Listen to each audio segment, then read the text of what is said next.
Hey, what's up guys? So in this video we will see how to enable smart call on the Vivo Y200.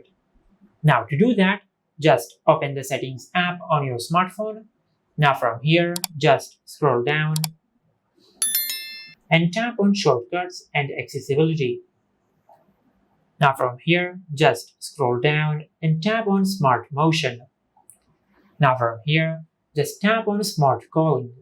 Now from here, as you can see, there are a few options on your screen. If you enable smart answer, and when you receive a call, just place the phone near your ear and it will automatically pick up the call. Now, if you enable smart switch, and if you're using hands-free on your smartphone, and if you receive a call on your smartphone, just bring the phone up close to your ear and it will automatically switch to handheld mode. And if you enable smart mute, and for example, if your smartphone starts ringing, you can cover the screen with your hand to mute the call. And this is how you can enable smart call on the Vivo Y200. If you found this video helpful, please like the video and subscribe to the channel and hit the bell icon to get notified when we upload a new video.